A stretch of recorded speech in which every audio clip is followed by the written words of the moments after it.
ಆರಂಭದಲ್ಲಿ ಹೇಳಿದಂತೆ ಇವತ್ತು ನಟ ದರ್ಶನ್ ವಿರುದ್ಧ ಅಥವಾ ಅವರ ತಂಡ ಗ್ಯಾಂಗ್ ವಾಟೆವರ್ ಮೇಲೆ ಇದ್ದಂಥ ಆರೋಪ ಪಟ್ಟಿಯನ್ನು ಚಿತ್ರದುರ್ಗದ ರೇಣುಕಾಸ್ವಾಮಿಯ ಪ್ರಕರಣದಲ್ಲಿ ನಗರ ಪೊಲೀಸರು ನ್ಯಾಯಾಲಯಕ್ಕೆ ಸಲ್ಲಿಸಿದ್ದಾರೆ. ಅತ್ಯಂತ ಭಯಾನಕವಾಗಿ ಕೊಲೆ ಮಾಡಿರುವ ಟಾರ್ಚರ್ ಸಮೇತ ಇರುವ ಈ ಪ್ರಕರಣದ 17 ಆರೋಪಿಗಳು ಈಗ ದೋಷಾರೋಪಣೆಯನ್ನು ಎದುರಿಸಬೇಕು. ರೇಣುಕಾಸ್ವಾಮಿ ಕೊಲೆ ಆದ 84 ದಿನಗಳ ನಂತರ 90 ದಿನಗಳವರೆಗೆ ಅವರಿಗೆ ಸಮಯಾವಕಾಶ ಇತ್ತು. ಹಾಗಾಗಿ 84.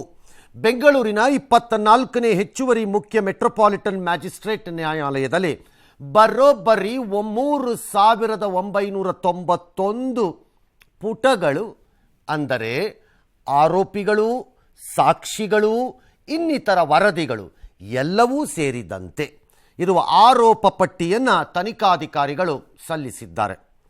10 ಕಡತ, 7 ಸಂಪುಟಗಳ ಈ ದೋಷಾರೋಪ ಪಟ್ಟಿಯನ್ನು ವಿಸ್ತೃತವಾಗಿ ನಾನು ಪರಿಶೀಲಿಸುತ್ತೇನೆ ಎಂದು ಮಾನ್ಯ ಮ್ಯಾಜಿಸ್ಟ್ರೇಟರಾದಂಥ ಎಸ್ ನಿರ್ಮಲಾ ಅವರು ಪ್ರಾಸಿಕ್ಯೂಷನ್ ಪರ ವಕೀಲರಿಗೆ ಹೇಳಿದ್ದಾರೆ. ಮಾಡ್ತಾರೆ ಅವರ ಕೆಲಸ. ರೇಣುಕಾಸ್ವಾಮಿ ಮಾಡಿದ್ದ ಅಶ್ಲೀಲ ಮೆಸೇಜ್ಗಳಿಂದ ಹಿಡಿದು ಆರಂಭ, ಕಿಡ್ನ್ಯಾಪ್, ಟಾರ್ಚರ್, ಮರ್ಡರ್, ಸಾಕ್ಷಿನಾಶ ಯತ್ನ, ಆರೋಪಿಗಳ ಬಂಧನದವರೆಗೆ ಇಡೀ ಪ್ರಕರಣವನ್ನು ಚಾರ್ಜ್ ಶೀಟ್ನಲ್ಲಿ ಇಂಚು ಇಂಚಾಗಿ ಹಂತ ಹಂತವಾಗಿ ವಿವರಿಸಲಾಗಿದೆಯಂತೆ. ದರ್ಶನ್ ಗ್ಯಾಂಗ್ನ ಈ ಪೈಚಾಚಿಕ ವರ್ತನೆಯನ್ನು ತನಿಖಾ ತಂಡ ವಿವರಿಸಿರುವುದನ್ನು ನೋಡಿದರೆ ಬಹಳ ಬಹಳ ಬಹಳ ಆಶ್ಚರ್ಯವಾಗುತ್ತೆ. ಮನುಷ್ಯರು ಸಣ್ಣ ವಿಚಾರವೊಂದರಲ್ಲಿ ಸುಲಭವಾಗಿ ಪರಿಹಾರ ಮಾಡಿಕೊಳ್ಳಬೇಕಾದಂತಹ ವಿಚಾರಗಳಲ್ಲಿ ಈ ರೀತಿಯ ಪೈಚಾಚಿಕ ರಾಕ್ಷಸಿ ಮನೋಭಾವವನ್ನು ತೋರಿಸಬಹುದೇ ಅಂತ ಅನುಮಾನ ಬರುತ್ತದೆ. ಆರೋಪಿಗಳ ವಿರುದ್ಧ ಅಪಹರಣ, ಕೊಲೆ, ಸಾಕ್ಷ್ಯನಾಶ, ಒಳಸಂಚು, ದರೋಡೆ, ಕಾನೂನು ಬಾಹಿರವಾಗಿ ಸೇರಿರುವುದು, ಹೀಗೆ ಹಲವಾರು ಆರೋಪಗಳು ಇವೆ ಬಹು ಸಹಜವಾಗಿ. ಇದು ಪ್ರಾಥಮಿಕ ಆರೋಪ ಪಟ್ಟಿ. ತನಿಖೆ ಇನ್ನೂ ಬಾಕಿ ಇದೆ. ಪೂರ್ಣಗೊಂಡ ಬಳಿಕ ಮಗದೊಂದು ಅಡಿಷನಲ್ ಹೆಚ್ಚುವರಿ ಆರೋಪ ಪಟ್ಟಿಯನ್ನು ಸಲ್ಲಿಸಬಹುದು ಅಂತ ಪೊಲೀಸಿನವರು ತಿಳಿಸಿದ್ದಾರೆ. ಸಾರಾಂಶ, ಘನತೆವೆತ್ತ ವ್ಯಕ್ತಿಗಳ ಆರೋಪ ಪಟ್ಟಿಯ ಸಾರಾಂಶ ಅದು. ಎಸ್, ಮೊದಲು 4-6 ಪಾಯಿಂಟ್ ನೋಡ್ಬಿಡೋಣ, ಆಮೇಲೆ ಬರೋಣ. ಹೇಗೆ ಈ ಆರೋಪ ಪಟ್ಟಿಯನ್ನು ಹೆಣೆಯುತ್ತಾ ಹೋಗಿದ್ದಾರೆ ಪೊಲೀಸರು ಅನ್ನೋದನ್ನು ನೋಡಲೇಬೇಕು. ಬಹುದೀರ್ಘ ಕಾಲ ಆಗಿತ್ತು ನಾನು ಇಷ್ಟು ವಿಸ್ತೃತವಾದ, largely on A scientific line, ತುಂಬ ವೈಜ್ಞಾನಿಕವಾಗಿ ಯಾವ ಎಳೆಗಳು ತಪ್ಪಿಸಿಕೊಳ್ಳದಂತೆ ಸಾಧ್ಯವಿರುವಷ್ಟು, ಮನುಷ್ಯ ಮಾತ್ರಕ್ಕೆ ಸಾಧ್ಯವಿರುವಷ್ಟು, ಒಬ್ಬ ತನಿಖಾಧಿಕಾರಿಯೂ ಒಂದು ಯಾವುದೋ ಬಿಟ್ಟಿರಲ್ಲ ಅಂತ ಹೇಳೋಕ್ಕಾಗಲ್ಲ, ಆದರೆ ಸಾಧ್ಯವಿರುವಷ್ಟು ಅದನ್ನು ಹೆಚ್ಚು ಕಡಿಮೆ ವೈಜ್ಞಾನಿಕವಾಗಿಯೇ ಸಂಗ್ರಹ ಮಾಡಿ ಈ ಹಂತಕ್ಕೆ ತಂದಿದ್ದ ಆರೋಪ ಪಟ್ಟಿಯನ್ನು ನೋಡಿ ಭಾಳ ವರ್ಷಗಳಾಗೋಗಿತ್ತು ನನಗೆ ಕರ್ನಾಟಕ ರಾಜ್ಯದಲ್ಲಿ. ಯಾಕಂದರೆ ನನ್ನ ಆರಂಭಿಕ ದಿನಗಳಲ್ಲಿ ಈ ರೀತಿಯ ಬಹು ಕುತೂಹಲಕಾರಿ, ವಿಪರೀತ ಫೇಮಸ್ ಆಗಬಹುದಾದ ಹಲವಾರು ಕೇಸುಗಳ ಆರೋಪ ಪಟ್ಟಿಯನ್ನು ನಾನು ನೋಡಿದ್ದೀನಿ. ಅವತ್ತಿನ ಕುತೂಹಲಕ್ಕೆ, ಅವತ್ತು ತಿಳ್ಕೋಬೇಕು ಅನ್ನೋ ಆಸಕ್ತಿಗೆ ಅವೆಲ್ಲ ಓದ್ತಿದ್ದೆ ಕೂತ್ಕೊಂಡು. ಹಾಗಾಗಿ ದೀರ್ಘಕಾಲ, ಅಂದರೆ ವರ್ಷಗಳಾದ ಮೇಲೆ ಒಂದು ಆರೋಪ ಪಟ್ಟಿ, ಇಟ್ ಮೆರಿಟ್ಸ್ ಅವರ್ ರೀಡಿಂಗ್. ಆರೋಪ ಪಟ್ಟಿಗಳು ಯಾವಾಗಲೂ ಓದೋ ಹಾಗಿರಬೇಕು. ಸುಮ್ಮನೆ ಗುಬ್ಬಕ್ಕನ ಕತೆ ಥರ ಇರಬಾರ್ದದು. ಆ ಕತೆಗೆ ಪೂರಕವಾದ ಸಾಕ್ಷ್ಯಗಳು ಬರಬೇಕು. ಆ ಸಾಕ್ಷ್ಯಗಳಿಗೆ ಪೂರ್ವವಾದ ಹೇಳಿಕೆಗಳು ಇರಬೇಕು. ಆ ಹೇಳಿಕೆಗಳಿಗೆ ಪೂರಕವಾದಂತಹ ವೈಜ್ಞಾನಿಕ ತನಿಖೆ ಆಗಿರಬೇಕು. ಅವೆಲ್ಲ ಆದಾಗ ಯಾವುದೇ ಒಳರಂಧ್ರಗಳು ಇರದಂತೆ ಇರಬೇಕು. ಆಗ ಅದು ಒಂದು ಅದ್ಭುತವಾದ ಆರೋಪ ಪಟ್ಟಿ ಇದ್ದಂಗಿದೆ ಮೇಲ್ನೋಟಕ್ಕೆ. ಸದ್ಯಕ್ಕೆ 17 ಆರೋಪಿಗಳನ್ನು ಬಂಧಿಸಿದ್ದಾರೆ, ಎಲ್ಲರಿಗೂ ಗೊತ್ತು.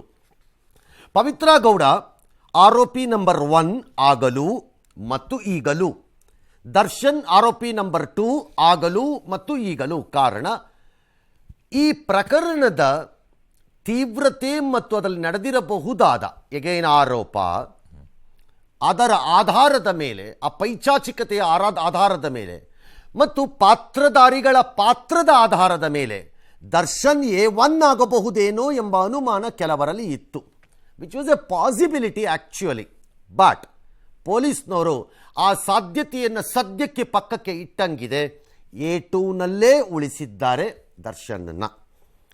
14 ಜನರ ವಿರುದ್ಧ ಕಿಡ್ನ್ಯಾಪು ಅಂದರೆ ಅಪಹರಣ ಹಾಗೂ ಕೊಲೆ ಆರೋಪವನ್ನು ಹೊರಿಸಿದ್ದಾರೆ. 17ರ ಪೈಕಿ 3 ಆರೋಪಿಗಳ ಮೇಲೆ ಸಾಕ್ಷ್ಯ ನಾಶದ ಕೇಸ್ ಬಿದ್ದಿದೆ. ಅವರೇ ನಾವೇ ಕೊಂದದ್ದು ಎಂದು ಧೀಮಂತ ಜಗದೇಕ ವೀರರಂತೆ ಹೋಗಿದ್ದಂತಹ ಪ್ರಭೂತಿಗಳು ಕಾರ್ತಿಕ್, ಕೇಶವಮೂರ್ತಿ ಮತ್ತು ನಿಖಿಲ್ ನಾಯಕ್. ಏನೇನೋ ಜವಾಬ್ದಾರಿಗಳನ್ನು ನಾವು ಮಾಡದ ಜವಾಬ್ದಾರಿಯನ್ನು ಕೆಲವೊಮ್ಮೆ ಮನೆಯಲ್ಲಿರುವ ತಂದೆಗೋ ತಾಯಿಗೋ ಅಣ್ಣನಿಗೋ ತಮ್ಮನಿಗೋ ಅಕ್ಕನಿಗೋ ಗುರುಗೋ ಫ್ರೆಂಡ್ಗೋಸ್ಕರ ಮೈ ಮೇಲೆ ಎಳೆದುಕೊಳ್ಳುವುದು ಉಂಟು. ಉದಾಹರಣೆಗೆ ನಂಬಿ ಮಾಡಿದ್ವಿ, ಇಟ್ಸ್ ಆಲ್ ರೈಟ್, ನಾನು ಅವ್ನ ಮೈ ಮೇಲೆ ಎಳ್ಕೋತೀನಿ ಅಂತ ಸಾಲವನ್ನು ಎಳ್ಕೋತಾರೆ. ಎಷ್ಟೋ ಜನ ಗೆಳೆಯರುಗಳು ಏನೋ ಕಾರಣಕ್ಕೆ ಹೋಗಿ ತಾವು ಎಳ್ಕೊಂಡ್ಬಿಡ್ತಾರೆ. ನಾನೇ ಕೊಡ್ತೀನಿ ಬಿಡಪ್ಪ, ತಲೆ ಕೆಡಿಸ್ಕೊಬೇಡ ಆಯಿತು ಅಂತ ಮೈ ಮೇಲೆ ಎಳ್ಕೊಳ್ತಾರೆ. ಅದೆಲ್ಲ ನಾವು ನೋಡಿದ್ದೀವಿ, ಆ ರೀತಿಯ ಮೈ ಮೇಲೆ ಎಳ್ಕೊಳ್ಳೋದನ್ನು. ಆದರೆ ಯಾರೋ ಮಾಡಿರಬಹುದಾದ ಕೊಲೆಯನ್ನು ನಾನು ಮಾಡಿದ್ದೇವೆ ಅಂತ ಹೇಳಿಕೊಂಡು ಹೋಗುವ ಪ್ರಭೂತಿಗಳಿಗೆ ಏನನ್ನಬೇಕು ಹೇಳಿ, ಏನನ್ನಬೇಕು ಅವ್ರುಗಳಿಗೆ ಹೇಳಿ. ಅವ್ರಿಗೆ 3991 ಪುಟಗಳ ಈ ಚಾರ್ಜ್ ಶೀಟ್ 7 ಸಂಪುಟವನ್ನು ಹೊಂದಿದೆಯಂತೆ. I am completely surprised. ಇವತ್ತಿನ ದಿನ ನ್ಯಾಯಾಲಯದ ಆವರಣಕ್ಕೆ ಆ ಜೀಪ್ನಲ್ಲಿ ಅದರದ್ದು ಚಾರ್ಜ್ ಶೀಟಿಂದು ಬಾಕ್ಸನ್ನು ಎತ್ಕೊಂಡು ಹೋಗ್ತಿದ್ದಾಗ ನನ್ನ ಕಣ್ಣ ಮುಂದೆ ಬರ್ತಾ ಇದ್ದಂತಹ ಒಂದು ದೃಶ್ಯ ಯಾವುದು ಎಂದರೆ, ಆ ರೀತಿಯ ಚಿತ್ರವನ್ನು ನಾವು ಸಾಮಾನ್ಯವಾಗಿ ತೋರಿಸುವುದು ಬಜೆಟ್ನ ಕಾಪಿಗಳನ್ನು ಎತ್ತಿಕೊಂಡು ಬಂದಾಗ. ಹಿಂದೆ ಈಗಿಲ್ಲ ಬಿಡಿ, ಈಗ ಪೇಪರ್ಲೆಸ್ ಮಾಡ್ಕೊಂಡಿದ್ದಾರೆ ಗೌರ್ಮೆಂಟ್ ಆಫ್ ಇಂಡಿಯಾ. ಇಲ್ಲಿದೆ ಆ ಬಜೆಟ್ ಕಾಪಿಗಳು ಎತ್ಕೊಂಡ್ಬಂದು, ಓ ಬಂದಿತ್ತು ಬಜೆಟ್ ಅಂತ ಎಲ್ಲ ಬಜೆಟ್ ಕಾಪಿಗಳು ಎತ್ಕೊಂಡ್ಬರೋದು. ಹಾಗಿತ್ತು ಸಂಪುಟ. ಒಂದು ಅತ್ಯಂತ ದೀರ್ಘವಾದ ವರದಿಯ ರೂಪದಲ್ಲಿ ತನಿಖಾ ವರದಿ ಅಥವಾ ವಿಚಾರಣಾ ವರದಿಯನ್ನು ನಾನು ಓದಿರೋದು ಪುಸ್ತಕದ ರೂಪದಲ್ಲೂ ಇದೆ. ಅದು ಅಮೆರಿಕದಲ್ಲಿ ನಡೆದ 9/11 ಅಂದರೆ ವಿಮಾನ ಬಂದು ಹೊಡೆಯುತ್ತಲ್ಲ ಪೆಂಟಗಾನ್ ಮತ್ತು WTC ವರ್ಲ್ಡ್ ಟ್ರೇಡ್ ಸೆಂಟರ್ಗೆ, ಅದರ ಸಂಬಂಧಿತ ಪುಸ್ತಕ. ಅಂದರೆ ತನಿಖೆ ಅಂದರೆ ಕಾಂಗ್ರೆಸ್ನಲ್ ಹಿಯರಿಂಗ್ ಎಲ್ಲ ಆಗಿ ಆದಮೇಲೆ ಬಂದಿರೋ ಬುಕ್. ಎಕ್ಸ್ಟ್ರೀಮ್ಲಿ ಡೀಟೈಲ್ಡ್ ಅದುವೆ, ಅಷ್ಟು ಚೆನ್ನಾಗಿರುತ್ತೆ. ಏನೋ ಇವತ್ತು ಅದನ್ನು ನೋಡ್ದಂಗೆ ಆಯಿತು ದೃಶ್ಯ ನನಗೆ ಜೀಪಲ್ಲಿ. 97 ಸಾಕ್ಷಿಗಳನ್ನು ಹೆಸರಿಸಿದ್ದಾರೆ. 164 161ನಲ್ಲಿ ಹೇಳಿಕೆಗಳನ್ನು ಇವರಿಂದ ಪಡೆದುಕೊಂಡಿದ್ದಾರೆ. ಅಂದರೆ ನ್ಯಾಯಾಲಯದಲ್ಲಿ ನ್ಯಾಯಮೂರ್ತಿಗಳ ಮುಂದೆ, ಮಾನ್ಯ ನ್ಯಾಯಾಧೀಶರ ಮುಂದೆ ಅವರ ಹೇಳಿಕೆಗಳನ್ನು ದಾಖಲಿಸಿರುವುದು. ಅಂದರೆ ಅರ್ಥ, ಈ ಸಾಕ್ಷಿಗಳು ಪೊಲೀಸರ ಭಯಕ್ಕೆ ಬಿದ್ದು ಈ ಹೇಳಿಕೆಯನ್ನು ಕೊಟ್ಟಿದ್ದಾರೆ ಎಂಬ ಆರೋಪವನ್ನು ಮಾಡುವಂತಿಲ್ಲ ನಾಳೆ. ಅದರಿಂದ ಹಿಂದೆ ಸರಿಯುವ ಪ್ರಯತ್ನವನ್ನು ಬೇಕಾದರೆ ಮಾಡ್ಬೋದು ಅವರು. ಅದನ್ನು ನ್ಯಾಯಾಲಯ ಹೇಗೆ ಪರಿಗಣಿಸುತ್ತೋ ಹಾಗೆ ಪರಿಗಣಿಸುತ್ತಾಗ. ಆದರೆ ಎದುರಿಸ್ಬಿಟ್ಟು ನಮ್ಮನ್ನು ಕರ್ಕೊಂಬಂದಿದ್ದು ಮಾಡಿಸ್ಬಿಟ್ರು ಅಂತ ಹೇಳಲಿಕ್ಕೆ ಬರಲ್ಲ. ಯಾಕಂದರೆ ನ್ಯಾಯಾಧೀಶರು ಅದನ್ನು ಒಪ್ಪಲ್ಲ. ನನ್ನ ಮುಂದೆ ಏನು ಅವಾಗ ಕಡಲೆಕಾಯಿ ಬೀಜ ತಿಂತಿದ್ರ ಅಂತ ಕೇಳ್ತಾರೆ. ಆಮೇಲೆ ಏನಿಯೋ 59 ಕಡೆ ಪಂಚನಾಮೆಯನ್ನು ಮಾಡಿದ್ದೇವೆ. ಹಲವಾರು ಸ್ಥಳಗಳಿರಬಹುದು. ಅದು ಶವವನ್ನು ಎಸೆದ ಸ್ಥಳ, ಶೆಡ್ಡು, ರೇಣುಕಾಸ್ವಾಮಿಯ ಮನೆ, ಅವನನ್ನು ಕಿಡ್ನ್ಯಾಪ್ ಮಾಡಿದ ಜಾಗ, ಡ್ಯಾಶು ಡ್ಯಾಶು, ಅದ್ಯಾವುದೋ ಬಿಯರ್ ಅಂಗಡಿನೋ ಲಿಕ್ಕರ್ ಗುಂಡಂಗಡಿನೋ ಅಥವಾ ಯಾರ್ದೋ ಮನೆ, ಎಲ್ಲ ತರಾವರಿ ಜಾಗಗಳು. 231 ಸಾಕ್ಷ್ಯಗಳ ಸಂಗ್ರಹ, 8 ಫೊರೆನ್ಸಿಕ್ ಸೈನ್ಸ್ ಲ್ಯಾಬೊರೇಟರಿ FSLದು ವಿಧಿವಿಜ್ಞಾನ ಪ್ರಯೋಗಾಲಯದ 8 CFSL central forensic science laboratory ಕೇಂದ್ರ ಸರ್ಕಾರದ ವಿಧಿವಿಜ್ಞಾನ ಪ್ರಯೋಗಾಲಯ ಏನಿದೆ ಅದರ 8 ವರದಿಗಳು ಮತ್ತು 8 ಸರ್ಕಾರಿ ಅಧಿಕಾರಿಗಳ ಸಾಕ್ಷಿ. ಇದೆಲ್ಲ ಜೊತೆಗೆ ತನಿಖೆಯಲ್ಲಿ 56 ಪೊಲೀಸರು ಭಾಗಿಯಾಗಿದ್ದರು ಎಂಬ ವಿವರಗಳನ್ನು ನ್ಯಾಯಾಲಯಕ್ಕೆ ಆರೋಪ ಪಟ್ಟಿಯಲ್ಲಿ ತಿಳಿಸಲಾಗಿದೆ. ಸರ್, ಈಗ ದೋಷಾರೋಪ ಪಟ್ಟಿಯನ್ನು ಸಲ್ಲಿಕೆ ಮಾಡಾಗಿದೆ ಸರ್. ಮುಂದೆ ಇರೋದು ಕಾನೂನು ಹೋರಾಟನ ಅಥವಾ ಇನ್ನೂ ಬೇರೆ ಪ್ರೊಸೀಜರ್ ಇರುತ್ತೆ ಸರ್? ಅಲ್ಲ, ಮುಂದೆ ಇನ್ನು ಕಾನೂನು ಹೋರಾಟನೇ, unless there is an additional investigation in additional charge sheet ಅಷ್ಟೇ. ಅದು ಬಿಟ್ಟರೆ ಇನ್ನು ಮಿಕ್ಕಿದೆಲ್ಲ ಈಗ ಕಾನೂನಿನ ಹೋರಾಟನೇ. ಅದರಲ್ಲೇನು ದೊಡ್ಡ ಅನುಮಾನ ಇಲ್ಲ. ಪೊಲೀಸರ ಮುಂದಿರುವಂತಹ ಸವಾಲುಗಳು ಇನ್ನೂ ಮೊದಲು ಈ ಕ್ರೈಮು ಎಸ್ಟಾಬ್ಲಿಷ್ ಆಗಬೇಕು ನ್ಯಾಯಾಲಯಕ್ಕೆ. Okay, the crime has to be established. Okay ಅನ್ನೋದಕ್ಕೆ ಇದು ಹಲವು ಹಂತಗಳಲ್ಲಿ ನಡೆದುಕೊಂಡು ಬಂದಿರುವುದರಿಂದ ಈ ಕ್ರೈಮು 17 ಜನರಲ್ಲಿ ಈ ಹಂತಗಳಲ್ಲಿ ಯಾರ್ಯಾರ ಪಾತ್ರ ಏನೇನು ಎಂಬುದು ಸ್ಥಿರವಾಗಬೇಕು. ಒದ್ದಿರುವವರು, ಹೊಡೆದಿರುವವರು 6 ಜನನೂ 7 ಜನನೂ ಇರ್ಬೋದು. ಬಟ್ ಎಕ್ಸಾಕ್ಟ್ಲಿ ಯಾರೋ ಒದ್ದಾಗ ಆಗಿದೆ ಮರ್ಡರ್ ಅನ್ನೋದು ಬರಬೇಕೀಗ. ಇಲ್ದಿದ್ರೆ ಎಲ್ಲರದ್ದು ಕಂಬೈನ್ಡ್ ಆಗಿದೆ ಅನ್ನೋದಕ್ಕೆ ಕಲೆಕ್ಟಿವ್ಲಿ ಬಿಸಿಗೆ ಹಾಕೋಬೇಕಾಗವ್ರುಗಳು. ಎಲ್ಲರೂ ಒದ್ದಿರುವುದರಿಂದ ಗುಂಪು ಕ್ರೈಮ್ ಆಗಿರೋದ್ರಿಂದ ಮರ್ಡರ್ ಇರ್ಬೋದು, ಎಲ್ಲರ ಮೇಲೂ ಬರ್ಬೋದು ಅಥವಾ ಒಬ್ಬರ ಮೇಲೇ ಬರ್ಬೋದು, ಗೊತ್ತಿಲ್ಲ. ಅದೆಲ್ಲ ಆಗಬೇಕು. ಇಲ್ಲಿ ಪ್ರಾಬ್ಲಮ್ ಇವಾಗ ಏನು, ಫಸ್ಟು ಇದು ಆಗಿದ್ದಿದ್ದು ಪ್ರಚೋದನೆ. ಹೌದು. ಯಾರಿಂದ ಪ್ರಚೋದನೆ? ರೇಣುಕಾಸ್ವಾಮಿಯಿಂದಲೇ ಪ್ರಚೋದನೆ ಇರಬಹುದು, ಇಲ್ಲ ಅಂತ ಹೇಳಲಿಕ್ಕೆ ಬರಲ್ಲ. ಅಶ್ಲೀಲ ಮೆಸೇಜ್ಗಳನ್ನು ಆತ ಕಳಿಸಿದ್ದಾನೆ, ಹಾಗಾಗಿ ಅಲ್ಲಿಂದಲೇ ಪ್ರಚೋದನೆ ಆರಂಭವಾಗಿದೆ ಅಂತ ಇರಬಹುದು.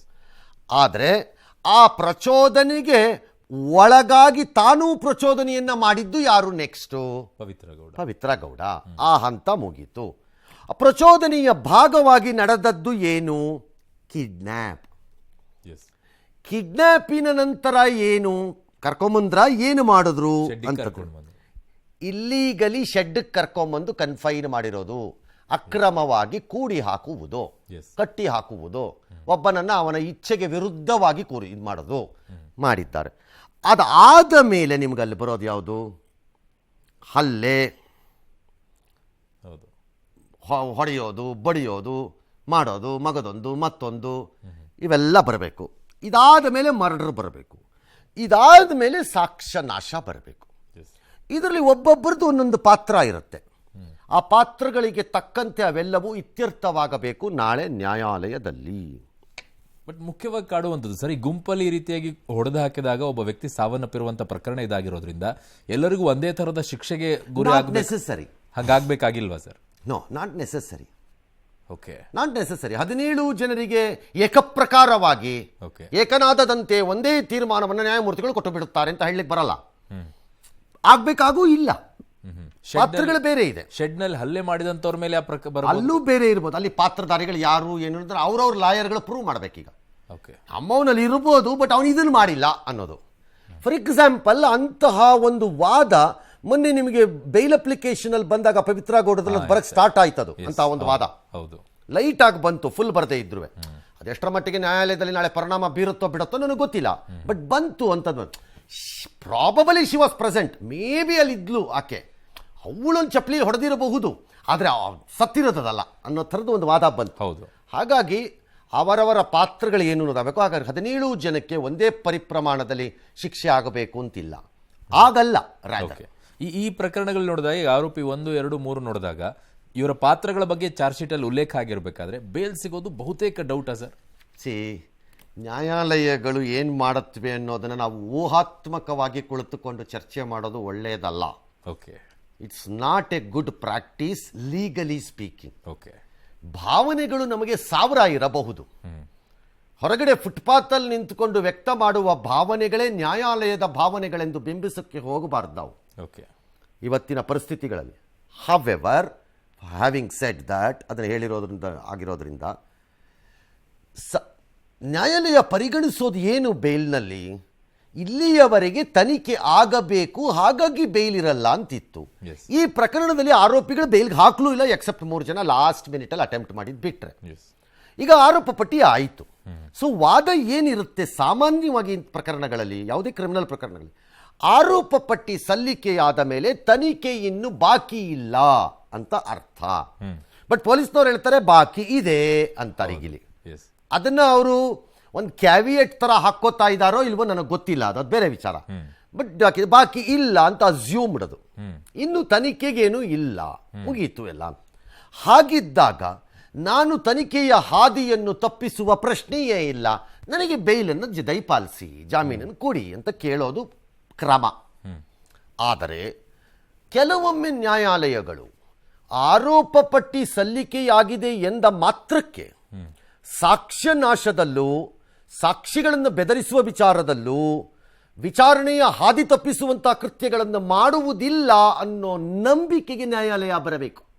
ಕಾರಣ ಈ ಕೇಸ್ನಲ್ಲಿ ಸಾಕ್ಷಿ ನಾಶ ಕೂಡ ಆಗೋಗಿದೆ. We have no idea, let the court decide that. ನೀವು ಹೇಳ್ತಿರೋದು ಜೈಲಲ್ಲಿ ಕೂತಿದ್ರು, ಯಾರ್ದೋ ಜೊತೆ ಕೂತ್ಕೊಂಡು ತೀರ್ಮಾನ ಮಾಡ್ತಾ ಇದ್ರು, ಅಲ್ಲಿ ಯಾರ್ದೋ ಜೊತೆ ಪ್ಲಾಟ್ ಮಾಡ್ತಿದ್ರು, ಸಾಕ್ಷ್ಯನ ನೀನು ನಾಶ ಮಾಡಿಸು, ನೀನು ಹೆದರ್ಸ್ಬಿಡು, ನಾನು ಇದನ್ನ ಮಾಡ್ಬಿಡ್ತೀನಿ. ಅದಲ್ಲ, ಈ ಪ್ರಕರಣ ಕೊಲೆ ಆದ ನಂತರನೇ ಅಲ್ಲೇ ಹಲವು ಸಾಕ್ಷ್ಯಗಳ ನಾಶಕ್ಕೂ ಆಗೋಯ್ತದು. ಅದಾದ ಮೇಲಿನ ಪ್ರಶ್ನೆ. ಹಾಗಾಗಿ ಅದೆಲ್ಲ ಹೇಳ್ಬೋದು ಯಾರು ಬೇಕಾದ್ರು. ಅಥವಾ ಇವರು ಪ್ರಭಾವಿಗಳು, ಇವ್ರಿಗೆ ಕಾನೂನಿನ ಮೇಲೆ ಯಾವುದೇ ಗೌರವ ಇದು ಇಲ್ಲ, ಹಾಗಾಗಿ ಇವ್ರನ್ನ ಬಿಡೋದು ಡೇಂಜರಸ್ಸು ವಾದ ಮಂಡಿಸ್ಬೋದು.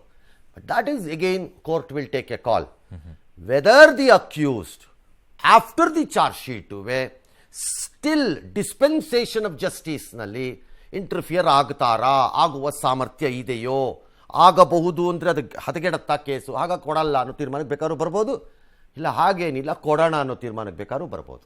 ಪೊಲೀಸರ ಪಾತ್ರ ಇಲ್ಲಿಗೆ ಮುಗಿಯುತ್ತೆ ಅಂತ ಪೊಲೀಸರು ಸಾಕ್ಷಿಗಳನ್ನ ರಕ್ಷಣೆ ಮಾಡುವ ಕೆಲಸವನ್ನ ಮಾಡ್ಕೋಬೇಕು. ಇನ್ಮೇಲೆ ಶುರು ಆಗ್ಬೇಕು. ದಿ ವಿಟ್ನೆಸ್ ಪ್ರೊಟೆಕ್ಷನ್ ಅನ್ನ ಪೊಲೀಸರು will have to do it. ಅದನ್ನು ಎಷ್ಟರ ಮಟ್ಟಿಗೆ ಮಾಡೋಕ್ಕಾಗತ್ತೋ ಬಿಡುತ್ತೋ ನನಗೆ ಗೊತ್ತಿಲ್ಲ. ಬಟ್ ಈ ಪ್ರಕರಣದಲ್ಲಿ ಪ್ರತ್ಯಕ್ಷ ಸಾಕ್ಷಿಗಳಿಗಿಂತ ಇತರೆ ಸಾಕ್ಷಿಗಳು ಸ್ಟ್ರಾಂಗ್ ಇದ್ದಂಗಿದೆ. ಡಿಜಿಟಲ್ ಎವಿಡೆನ್ಸ್ ಪ್ರತ್ಯಕ್ಷ ಸಾಕ್ಷಿಗಳು ಪ್ರತ್ಯಕ್ಷ ಸಾಕ್ಷಿಗಳಿಗಿಂತ ಎಕ್ಸೆಪ್ಟ್ 164 ಬಿಟ್ಬಿಟ್ರೆ 164ನಲ್ಲಿರೋದು ಬಿಟ್ಬಿಟ್ರೆ ಇದೆಲ್ಲ ಪ್ರತ್ಯಕ್ಷ ಸಾಕ್ಷಿಗಳ ಹೇಳಿಕೆ ಕಡಿಮೆ ಇದ್ದಂಗಿದೆ. ಡಿಜಿಟಲ್ ಎವಿಡೆನ್ಸ್ಗಳೇ ತುಂಬಾ ಬೇರೆ ಎವಿಡೆನ್ಸ್ಗಳಿದೆ. ಅದು ಡಿಜಿಟಲ್ಲೂ ಒಂದು ಮೆಟೀರಿಯಲ್ಲು ಬೇರೆ ಬೇರೆ ಏನೇನೋ ಸೀಸ್ ಮಾಡಿದ್ದಾರೆ, ಹಂಗಾಗಿ ಅದೂ ಇದೆ. ಹಾಗಾಗಿ ಪೊಲೀಸರು ಎಷ್ಟು ಸಾಧ್ಯವೋ ಅಷ್ಟು ಆ ಎವಿಡೆನ್ಸ್ ಏನು ತೊಂದರೆ ಇಲ್ಲ, ಈ ಸಾಕ್ಷಿಗಳೇನಿದ್ದಾರೆ ಅವ್ರನ್ನ ಪ್ರೊಟೆಕ್ಷನ್ ಮಾಡ್ಕೊಳ್ಳೋದು ಹೇಗೆ ಅನ್ನೋದ್ರ ಬಗ್ಗೆ ಒಂದನ್ನು ನೋಡಬೇಕು. ಎರಡನೇದು, ಪ್ರಕರಣವನ್ನು ನಡೆದ ನಂತರ ತನಿಖೆಯನ್ನು ನಡೆಸಿರುವಂತಹ ಆಸಕ್ತಿ, ನಿಷ್ಪಕ್ಷಪಾತವಾದಂತಹ ನಿಲುವು, ಕಾಠಿಣ್ಯಯುತವಾದಂತಹ ತನಿಖೆ ಏನಿದೆ, ಆ ಉತ್ಸಾಹವನ್ನು ಕೋರ್ಟ್ ಮುಂದೆ ಡಿಪೋಸ್ ಮಾಡ್ತಾ ಇರುವಂಥ ಅಧಿಕಾರಿಗಳು ಉಳಿಸ್ಕೋಬೇಕು. ಅಲಾಂಗ್ ವಿತ್ ಪಬ್ಲಿಕ್ ಪ್ರಾಸಿಕ್ಯೂಟರ್ ಅವರು ಉಳಿಸ್ಕೋಬೇಕು. ಆಗ ಒಂದು ಹಂತಕ್ಕೆ ಬರಬಹುದು. ಸೊ ಪೊಲೀಸರಿಗೆ ನಿಜವಾಗಲೂ ಅಥವಾ ರಾಜ್ಯ ಸರ್ಕಾರಗಳಿಗೆ ಇಂತಹ ಪ್ರಕರಣಗಳಲ್ಲಿ ಏನೇ ಇರಬಹುದು ಸಂದೇಶ, ಅವ್ರು ಮಾಡಿದ್ದಾರೋ ಮಾಡಿಲ್ವೋ ಪ್ರಶ್ನೆ ಬೇರೆ. ನಾನು ಮಾಡಿದ್ದಾರೆ ಅಂತ ಡಿಕ್ಲೇರ್ ಮಾಡೋಕ್ಕಾಗಲ್ಲ ಆರೋಪ ಪಟ್ಟಿ ಆದ ತಕ್ಷಣ. ಹಾಗಾಗಿ ಏನಿದು ಆದರೆ ಆಗಬೇಕು, ಜನತೆಗೆ ನ್ಯಾಯದಲ್ಲಿ ಬೇಗ ನಂಬಿಕೆ ಬರಲಿ. ಇಂತಹ ಕ್ರಿಮಿನಲ್ ಪ್ರಕರಣಗಳಲ್ಲಿ, ಬೇರೆ ಪ್ರಕರಣದ ಸಿವಿಲ್ ಡಿಸ್ಪ್ಯೂಟ್ಸು, ಇನ್ನೊಂದು ಡಿಸ್ಪ್ಯೂಟು ಮತ್ತೊಂದು ಡಿಸ್ಪ್ಯೂಟ್ ಅಂದರೆ 4 ದಿನ ಹಿಂಗಾಯಿತು ಹಂಗಾಯಿತು ಅಂದರೆ ದೇಶ ಬಿದ್ದೋಗಲ್ಲ.